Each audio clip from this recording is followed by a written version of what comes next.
Chukwu kere nwago agaghị ekwe ka nwago taa ya.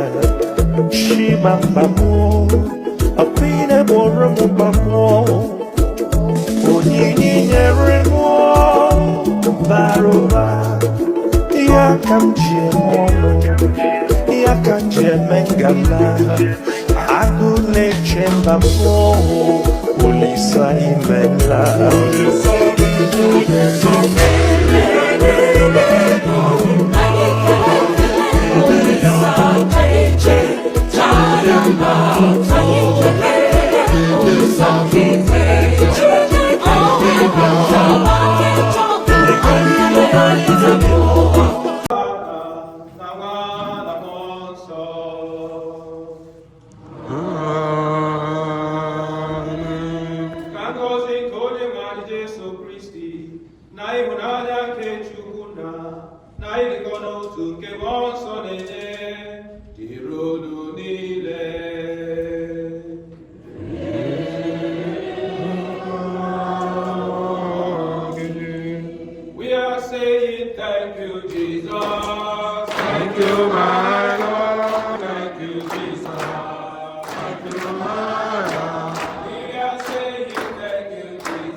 Ajamisa for the first time that's in hand. I need to get Chineke. I call on Chineke.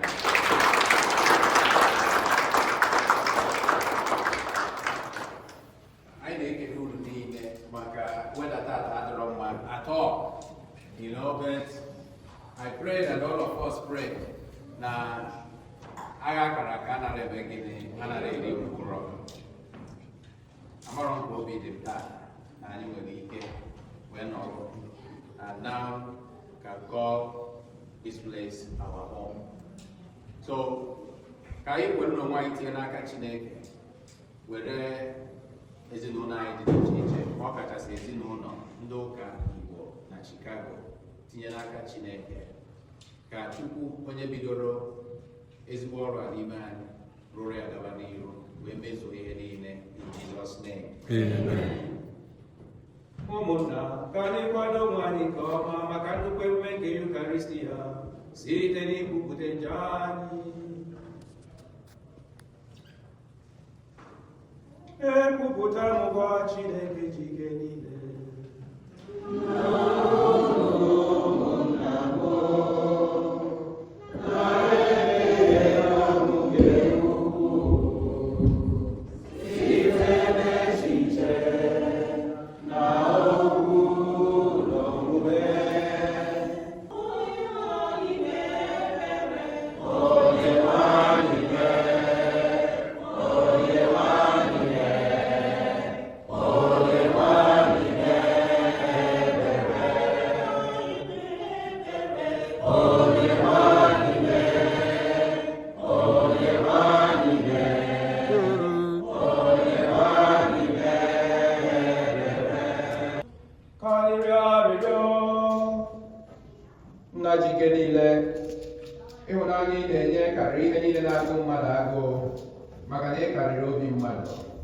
Biko duzie echiche ọbụla na mgbe ọbụla anyị na-agba na ndụ mee ka oke mmehie na adịghị ike anyị ghara ikpuchi anyị anya, ka anyị ghara igbochiri anyị ịhụ otuto gị ma ọ bụ udo nke ikwere anyị na nkwa site na n'ime anyị Jesu Kristi nwa gị, onye gị na ya dị ndụ na-achị na anyị dịkọ n'otu nke mmụọ nsọ Chukwu site n'ụwa tụba niile.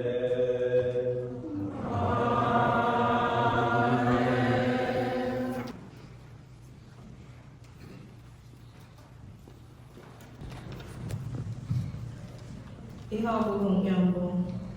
Ihe ọgụgụ e wetara n'akwụkwọ onye amụma Aịzaya. Isiokwu: na Galili nke ndị mba ọzọ, ndị mmadụ abụọ ihe. Na mgbe mbụ, o mere ka eleli aha Zebụlọn na Naftalị. Mana ngwụcha oge, ụzọ nke osimiri ahụ ga-edu n'ugwu. Ala ahụ nọ n'ofe Jọdan, nke bụ ọnụnọrọ nke ndị mba ọzọ, ga-edu n'ugwu. Ndị na-agbagharị ọchịchịrị ahụhụ ije. Ihe achọkwasịla ndị bụ ndị bi n'ala onyinye ọnwụ. Imeela ka obi ha jupụta aṅụrị. Ha na-aṅụrị nnukwu aṅụrị dịka na-enwe ihe ubi. Obi na-atọ ha ụtọ dịka a na-eke ihe a wụtara n'ahịa. Maka na dịka n'ụbọchị Midia, ịkụpị agha ibu ha bụ n'ugwu nke na-anyị na ha n'ala. Ịgbaji elu osisi na ọha nnukwu na mkpọrọ ike nke onye ji aka ike na aha ya amanye. Okwu nke ọzara. Ekele dịrị Chukwu. Afọ ọma na-adịghị anya. Ihe anyị ga-ata ahụ. Onye nwe anyị bụ ife m na nzọpụta m.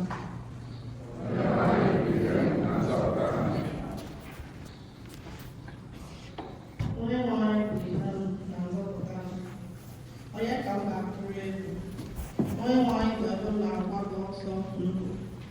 Ọ bụ onye ka m ga-asọ anya. Azịza: Onye nwe anyị bụ ife m na nzọpụta m. So ofe ife ka m ga-arịọ n'aka onye nwe anyị. Lesa ihe m chọrọ. Ka m biri n'ụlọ onye nwe anyị n'ụbọchị ndụ m niile. Ka m na-akwụ edu ụzọ nke onye nwe anyị, bịakwa na-atụgharị uche n'ụlọ nsọ ya. Azịza: Onye nwe anyị bụ ife m na nzọpụta m.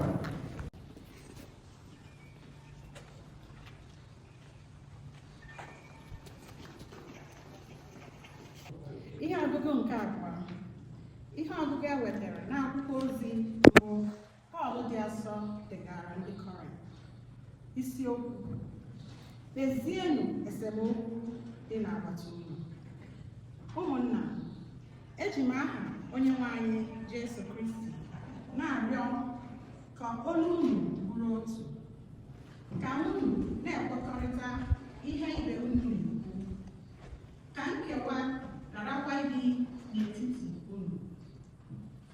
Kama dịrị n'otu unu, jikọọnụ ọnụ n'otu echiche na n'ihe unu na-ezube ime.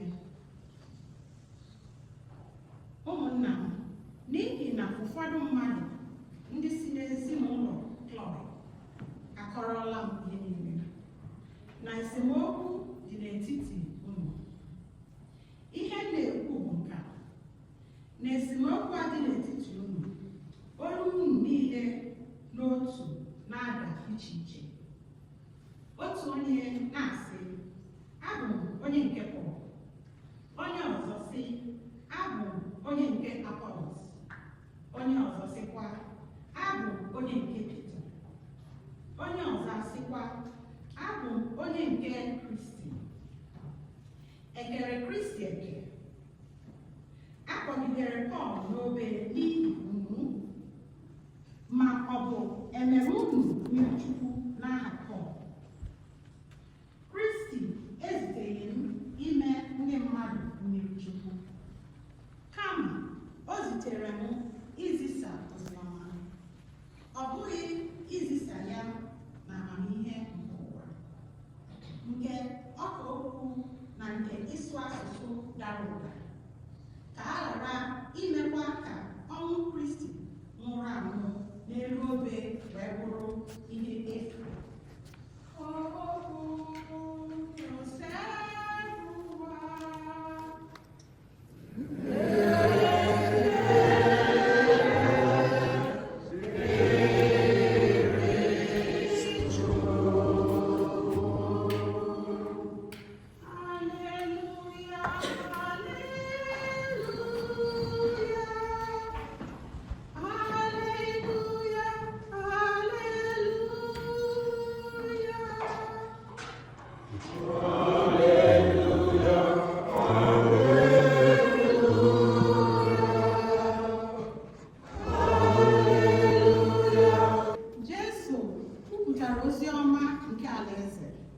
bịakwa gwọọ ndị na-arịa ọrịa. Haleluya!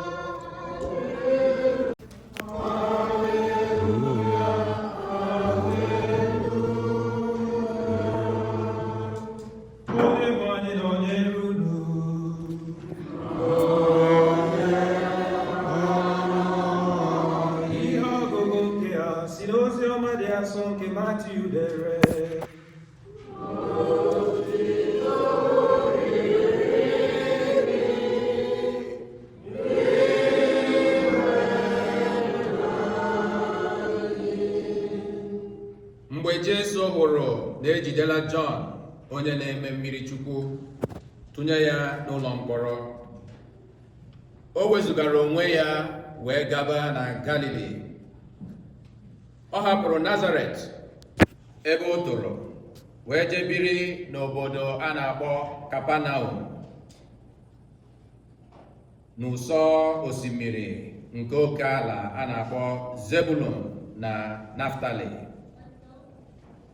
O mere nke a iji wee mezue okwu nke onye amụma Aịzaya, onye nke kwuru wee sị, ala Zebulun na ala Naftali nke dị n'ụsọ osimiri n'ofe ọzọ nke Jọdan, Galili nke ndị mba ọzọ, ndị bi n'ọchịchịrị ahụla oke ihe achakwasịla ndị bi n'ala nke onyinyo ọnwụ.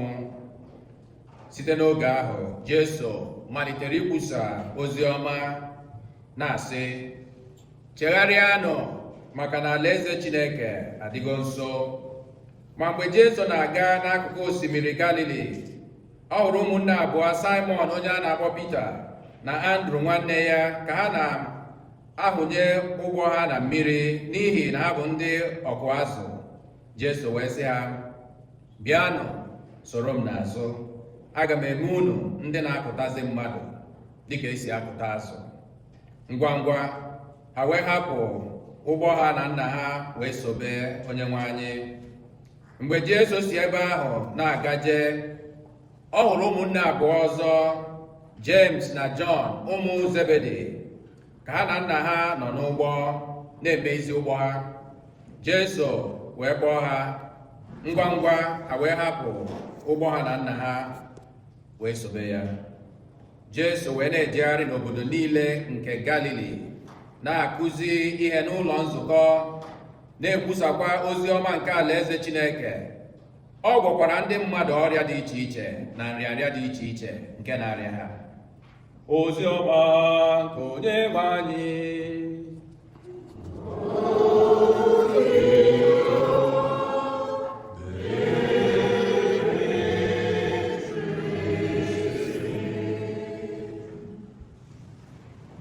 Otito dịrị Jesu. Anyị na-ekwu ka ekwuo mas nke izizi anyị na St. Anne taa, anyị amarọ n'ozi ọma ka a ga-agụ. Jesu bidoro ọrụ ya, and ebe o bidoro ọrụ ya ka gwara anyị. Jesu toro na Nazaret, mana o muvuo 35 kilometers to Kapanọm wee bido ịgbasa ozi ọma. Interestingly, exactly 35 miles from them to Eba. So I was kind of considering now, see me see trouble. So does it mean I'm here, St. Anne, Bido, Iwasosioma, 35 kilometers from Nazareth to Kapanọm, Eba na Naftali and Zebulun. Zebulun, those are there are 12 tribes of Israel. So Leah and Rachel, Umwea, Bo, Naphtali and Zebulun. And Inanya Nama, Obodo Israel, even today, so if Sea of Galilee, Inanya, the northern part of the Sea of Galilee, Beba, Naphtali, and Guinea, Zebulun. So hand on a border. And because the hand on a border, all the attacks niile na-abịa to Israel, ndị a na-eme attack izizi ndị ole, ndị Guinea, Zebulun and Naphtali. So in those days, Zebulun and Naphtali ga-adị ka maybe south side. Ụdị ebe a ga-asị ị na-eje Zebulun, ịdịkwa shop ị na-eje Zebulun and gịnị Naphtali. Because population ha asọfago. Ha gbara ọsọ agha more than 3 times. Ndị Assyria, ndị Babylon, ndị Rome attacked first Zebulun and gịnị Naphtali. So oge Isaiah na-ekwu na-agbasa ozi ọma, anyị nọ na Isaiah chapter 8. Ọ gbasara ozi ọma to especially ndị Zebulun and Naphtali. Ịnọsị obodo bi na gịnị na ọchịchị. Obodo bi na ndagwurugwu nke gịnị ọnụ. So that will tell you clearly na Zebulun and Naphtali tara nnukwu afọ. But n'ebe a ka Jesu decide ka eme gịnị ka ya je bido ịgbasa ozi ọma.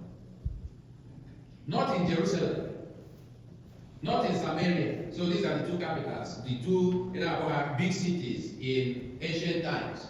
You know, Samaria was the biggest city in the north, Jerusalem in the south. So, over Jesu, they can animal. You see, you make it big, right? Not got high profile. Ever get a video, go again, na Jerusalem or Samaria. Mano Jerusalem, the place in the Kata Megane attack. The place in the Egypt. Even their fellow Jews, now are representing Zebulun and Naphtali. Because when the Assyria biara, where Chopo, in the Zebulun, then Bute, Manda Assyria, Manda Phoenicia, Tonine, via Magana, all on the very. So it's a commercial center. And took over the fishing business, Galilee, where populated the place. And then they were going, and where it was the Ojin and Dodge. I mean, everything was there to in a game, now they raise a family, you know, which for the ancient times, the Jew were so the Zebulun and Naphtali had pure, they are contaminated. How they can the Samaritans? And the Samaritans were also Samaria. So we are also Jews, but not Jews, and they had Gentiles in Nukok. So the people, the Zebulun and Naphtali, go not only but they were considered racially impure, ritually impure. But on the back, Jesus bido imegini iwasozioma. The people, why? Because number 1, religion and Christianity na kawalani, God will never forget you. Chineke anaghị echefu any of us. God will never do what? Forget you. Yes, this Zebulun and Naphtali, nobody have our mgbe I say Bruno in the bush area. Only go like a Jesus. Nechefu, ebe aka Jesu je cheta. Ndị akpọrọ ebe aka Jesu je gwa you matter, ndụ unu dị mma. And then he proclaimed the gospel. Repent. And that's the only message of one disciple. You just need to give your life to God. Trust me. Actually, Jesus spent 3 years. Now, Zebulun, so in Galilee, because Galilee is the one, the Sea of Galilee. So the region is region of Galilee. Naphtali, just a 2 hours in Chicago, wasn't living in South Holland, went living in Hazel Crest. So it was the region of Galilee. So he didn't leave Galilee. And once on up Galilee, near Jerusalem, what happened? A boy. Mana Oma ever the seed gametampo. He wanted also to start small. God is smart, smarter than us. Because everyone had thought the big show, go to Jerusalem, and the Romans had to walk. He decided the parable of the getting mustard seed. The same way goes to wherever Tanzania or Christianity, a Christian, or religion for the Hennessy. for ndị Chineke ndị mmadụ chefu. That's why St. Paul later ga-asị na Chineke were ife dị nzuzu n'anya ndị mmadụ iji wee mee n'ifere ndị che na ha bụ ndị oke amamihe. Ndị anyị dị asọ mee wee sị Chineke ebudatago ndị ọgaranya wee mee gịnị? Bulie ụmụ ogbenye. Humble yourself in the presence of God, and God will do what? Will lift you up. So ozi ọma na-agwa anyị taa ụmụnne na ụmụnna m na Kristi. Sometimes in our life, anyị na-eche, no, God has forgotten me. Your case is before God always. Ndị ahụ ife na-ekwu, case gị nọ before God always. Anara anọkọta sị a na-achọ faịlụ gị achọ before God. No, God is always watching over you. God will never forget you. The message for anyone, Ndoka and Ndochichi, is the message of St. Paul, Gwalani, the second reading. In the Corinthian, Hosea is a woku not a teacher too much. Now, Bible, the most difficult text of Greek, St. Paul, their book, in the Corinthian, because some people say, no, I didn't want to give the way he asked. Corinthian, all of the Corinth. Makagene, he had a lot of difficulty like Corinthian. Corinthian was a coastal city. In short, in ancient times, the word Corinzestai is it were married, but as a name Corinzestai. The man who get it, you go in there, and get it, more na in a Corinzestai means very why am I seeing the Chicago Society to Indonesia? On another night, I saw it swallow something. So you have to evening or not have more, and I told them to need a rice. And he wear it like this in Motoland. I remember my dad one day. What I did not come like this, I said, my mind, I was going. And now, I need rice, that's why I told them. My mom was here, in my bad and before it. Oh, no, keep again, but they go for it. So, yeah, they correct, like, put it in the rice for Paul. So, Paul. But now my own family, don't know the other couple of my brother, but I look at it too. I say, we cannot be Christians or like this. So, I will say every Saturday, I know that you all go to 5 minutes, you know, not with TV, I can go and be reconciled. For him, Paul and one. The church cannot be credible. I don't know if I had money or be using to Zebulun and Naphtali of our times. All and the TTI, those here, they don't know that.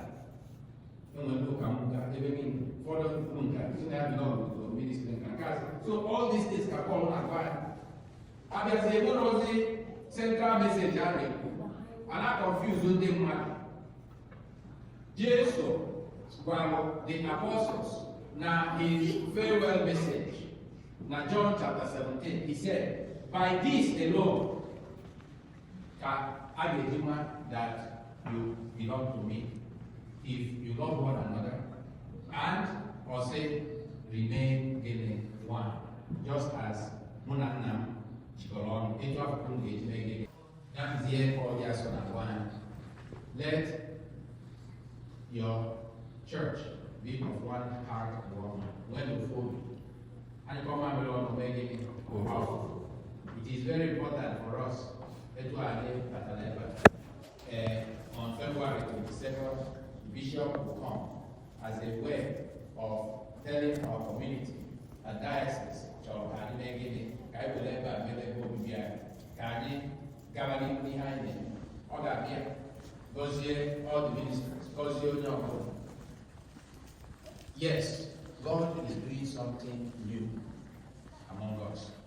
Upon what idea, Chineke na-eme for food in TTI. Ever might not be the best, but we can make it the best. Yes, so I get busy. I say I do busy. I will. Yes, you go. I say they sent me there. I busy about. KCC I even in there. Good day, Simon. I get busy more. Okay, sorry. I get here. Okay. You can't go to do the government to go out of so I have been busy about.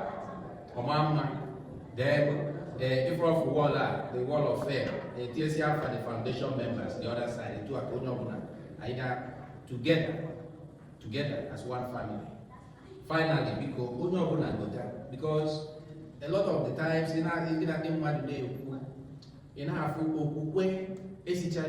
especially when you think God has forgotten you. Naphtali na Zebulun. Abraham was Jesus of the other. Are you getting my point? Jesus for Naaman decided to go there and proclaim the gospel. So Chineke na for your sorrows, your pains, even I believe 2026. Ebele nisi anini nebo ka Chineke mezuo n'ime anyị ọrụ obido.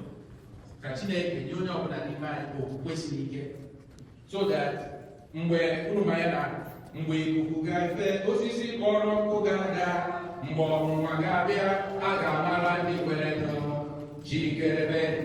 Yes, this year anyị ga-enwe challenges, mana onye anyị na-esobere gị dị mma ọ dị ike, and I believe in the God of miracles. My life is a miracle, your life is a miracle. May that miracle continue in our lives, in our church, in the Igbo Catholic community. Can I go into our process of a city set on a hill?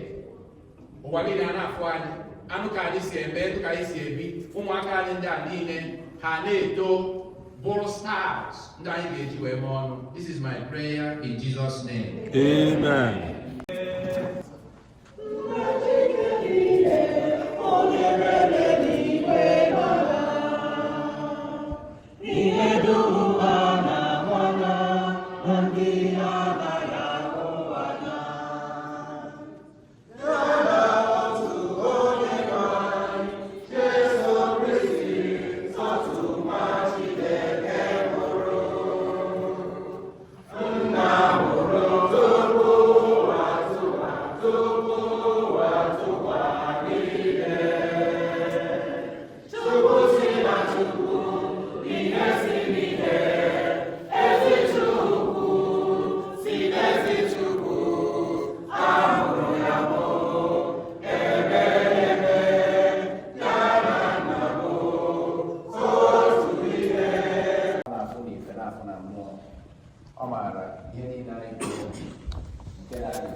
na bishọp anyị bụ Cardinal Blaise Kobish, na ndị ụkọchukwu anyị niile, ndị Reverend Sisters, na ndị niile na-edu anyị n'okwukwe ụka Katọlik, ka di nwere anyị na-anọnyefe na-edufe na-agbazi ife ka ha wee na-edu ndị ụka n'ụzọ nke anwa Chukwu wepụtara.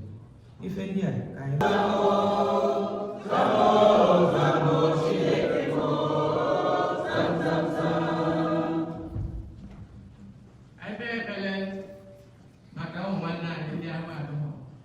ọkachakwa ndị Igbo Katọlik. Ezi onye nwe anyị na-arịọ gị iweta ọgwụgwọ nsọ n'isi ha ncha niile. Ọ ga-abụ mgbe adịghị anya ka ha kụnye na akwa ọya ha wee nye Chineke ekele. Anyị arịọ gị biko inwe na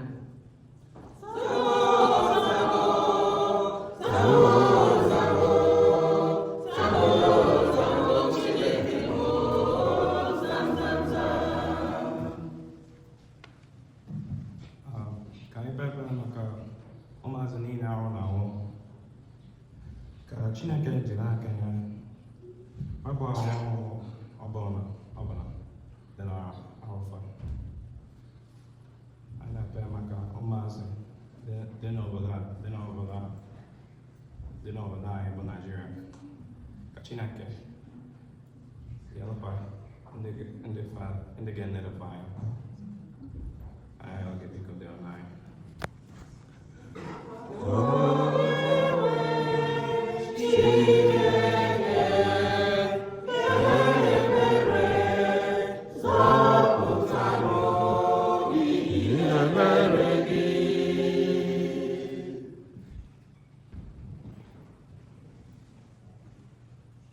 Igbo Catholic community of Chicago and its environment.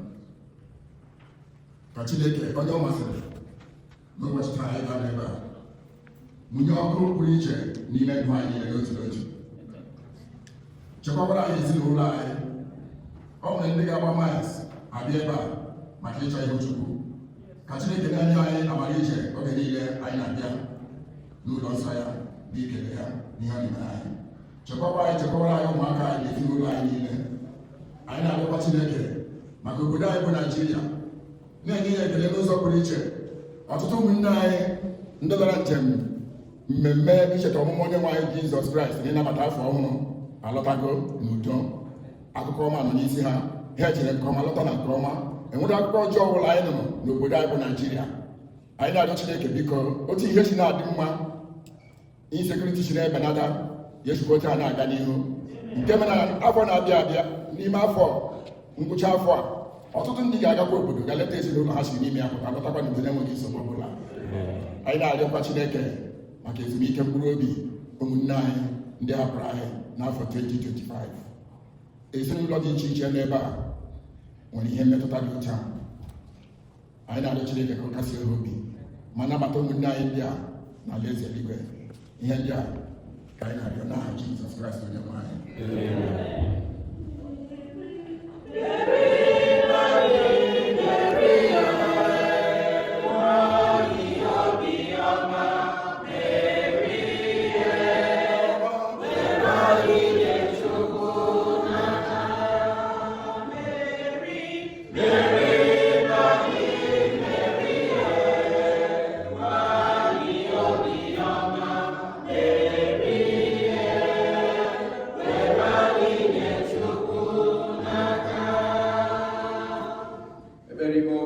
nọ n'ime obi gị.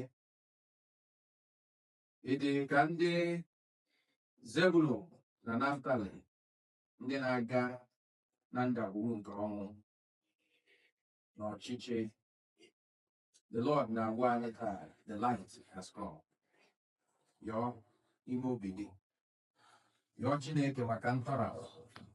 O nwere agwụ nke ekere gị, bad habit, ife ọmụ. O nwere ọnọdụ ezinụlọ gị nọ n'ime ya, dịka ndị Zebulun na Naftali. Kịta Chineke nọ n'etiti anyị. Nna gị gwara anyị, si anyị rịọ na anyị ga-arịọ, si anyị chọọ na anyị ga-achọta, si anyị kụọ aka na a ga-emeghere anyị. Yọba Chineke, yọba ya.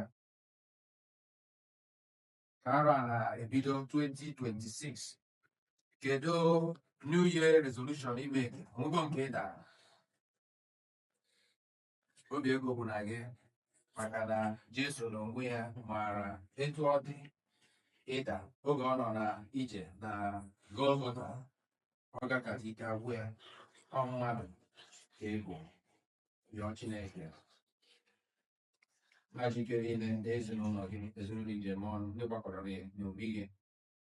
Anyị ebulite onwe anyị ebe ị nọ, were mba anyị wee tụkwasị n'oche eze gị. Bịa mezuoro onye ọbụla n'ime anyị ha dị n'obi taa. Onwe ndị nke ekere agbụ Chineke, anyị na-atọrapụ ya bụ ahụ Jizọs name. Onwe ndị ebukwasịrị ibu arụ Chineke, bupụ ya bụ ibu Jizọs name. Chineke bịa ndị ezinụlọ ọbụla nọ n'esemokwu, ịma na onye iro dịka Pita gwara anyị na ekwensu na-amagharị dịka agụ owuru na-achọ ka o merụọ ndị ga-arụ. Chukwu bịa mezie esemokwu n'ezinụlọ anyị in Jesus name. O nwee esemokwu maọbụ iwe maọbụ ọnụma n'etiti anyị dịka ezinụlọ iji eme ọnụ Igbo Catholic na Chicago, nye anyị obi mgbaghara, obi nwanne in Jesus name.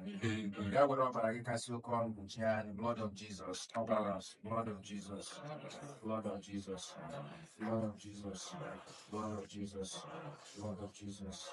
Chineke jikere ihe bịa n'ike na ebube gọzie chekwaba anyị na Jesus Christ onye nwe anyị.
Yọbanụ mụ na aka jamụrụ na chukwu ya ga-asọ Chineke ji ike niile ịlara nọ.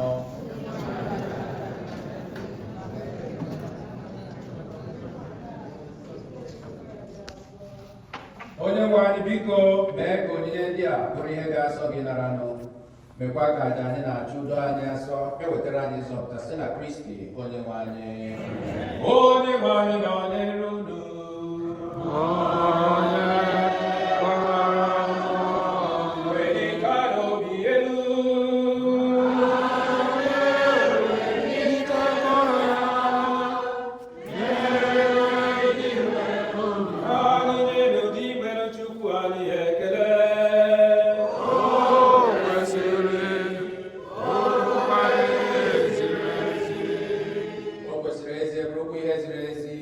Ọrụ dịrị anyị na nzọpụta anyị na anyị ga-enye gị ekele oge niile n'ebe niile dị nwere nna dị nsọ Chineke ji ike niile onye dị ụwa ta ụwa.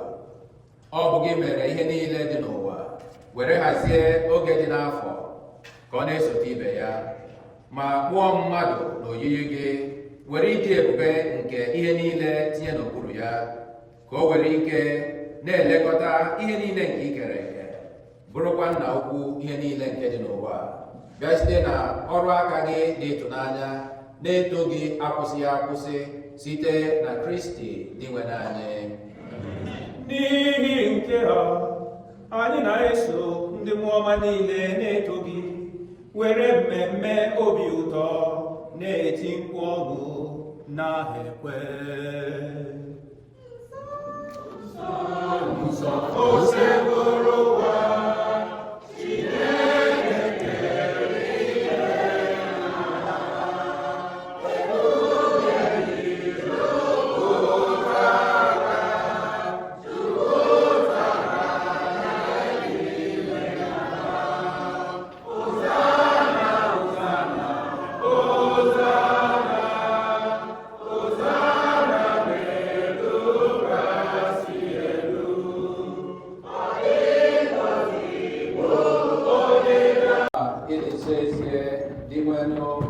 bụrụ isi iyi nke adịmasị ọbụla.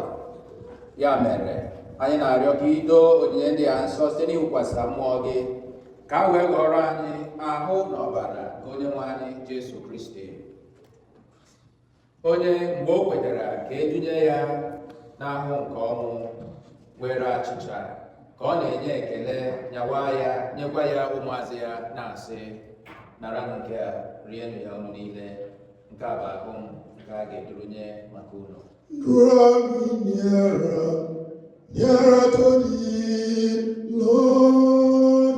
Draw me nearer, nearer to thee. Jesus, my soul, every day. Draw me nearer, draw me nearer.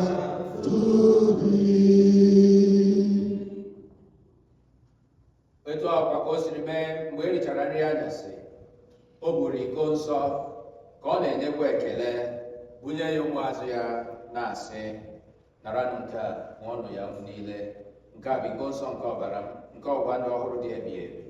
A ga-agba ya n'ihi unu na n'ihi imeriime mmadụ, ka e were gbaghara njọ ga, na-emenụ nke a na ncheta nke m. Jesus is alive, forever is alive, amen. He's alive, amen. He's alive. Jesus is alive, forever is alive, amen. Your holy death, O Lord, we remember.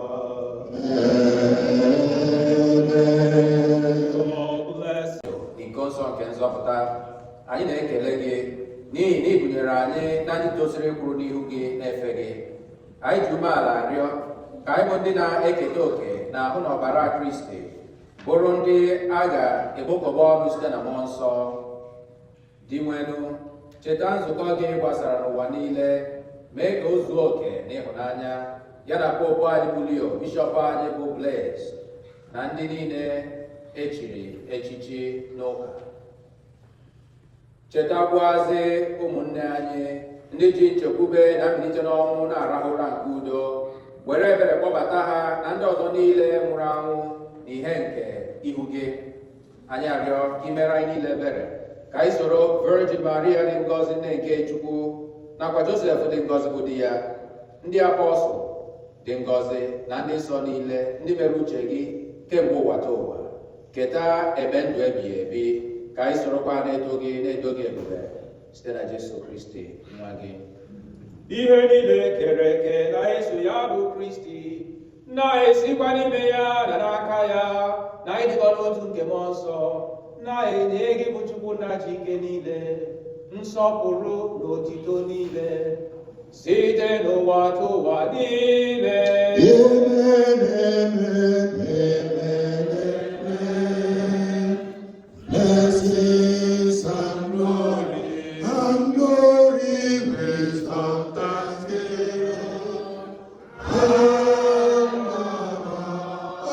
honor, power, and might be unto our God forever and ever.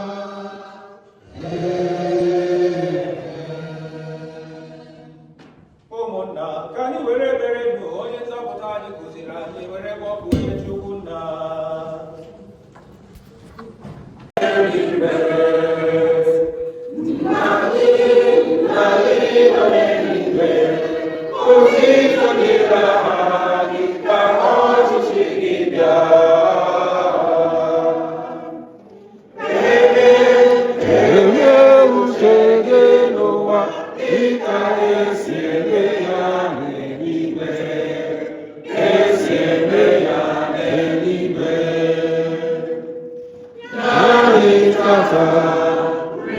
Ụbọchị anyị gbaghara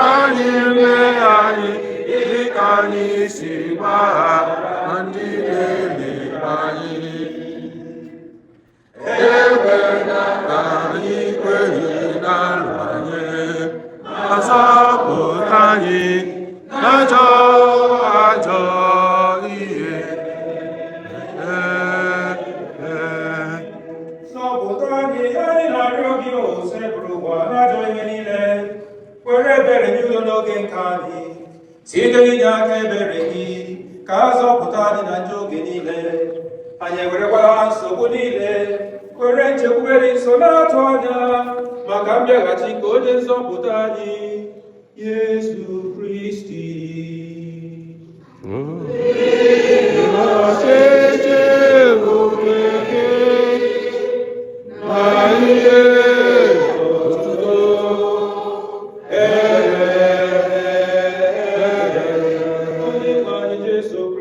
Onye gwara ndị apọstụl sị, udo nke m ka m na-ahapụrụ unu, udo nke m ka m na-enye unu, elekwana anya na njọ anyị kama lekwasị anya n'okwukwe nke nzukọ gị.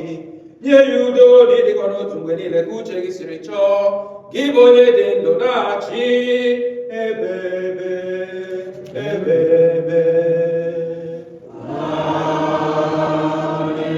Udo ka o sebụrụ ụwa dịrị unu mgbe niile.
Chineke ji ike niile, biko mee ka amara gị nke a na-enye ndụ na-edu anyị, ka anyị wee ṅụrụ ya na onyinye gị oge niile site na Kristi dị nwe anyị.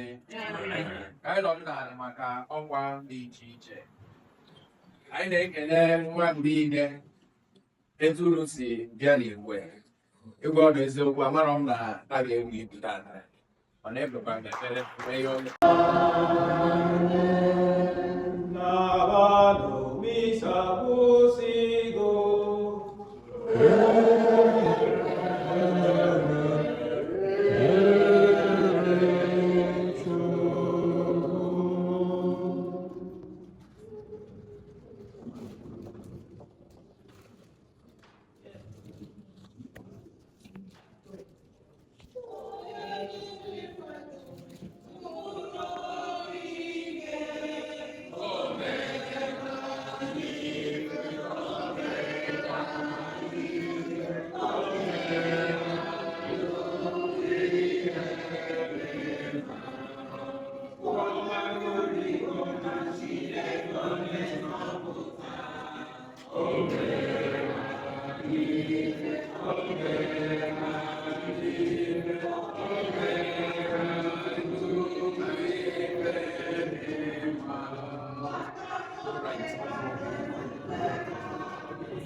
I ekwerewo n'oge Chukwu ka mma. Anyị gbata niga niga, uche Chukwu ga-eme. Anyị gbata niga niga, uche Chukwu ga-emeriri. Amara m na ọ ga-adị ka ọla ebube.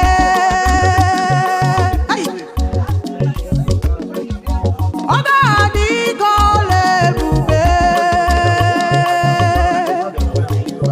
Ezi Chukwu, ọ ga-emere anyị ya yọrọ ya. Ezi Chukwu, ọ ga-emere anyị ya yọrọ ya. Oke osisi a na-emetụ ga-e. Ewo, oke mmụọ, oke mmụọ, oke mmụọ. Ọmata mara eji ala metụko. Ọmata mara eji ọrụ nsọ n'ime. Echeta oge si ebe ike iwa. Ọmata mara eji ala magbago. Ọmata mara eji. Echeta oge si ebe ike iwa. Jesus, you are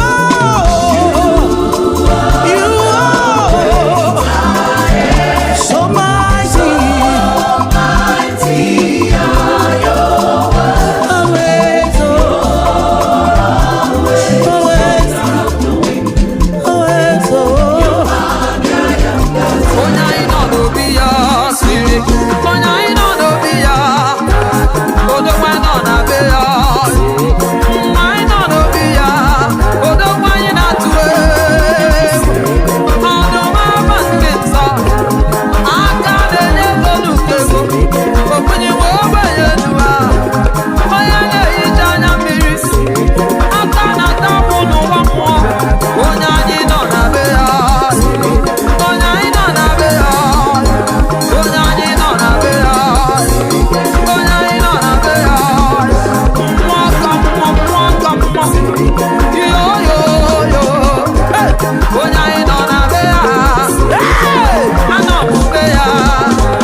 Enough, man.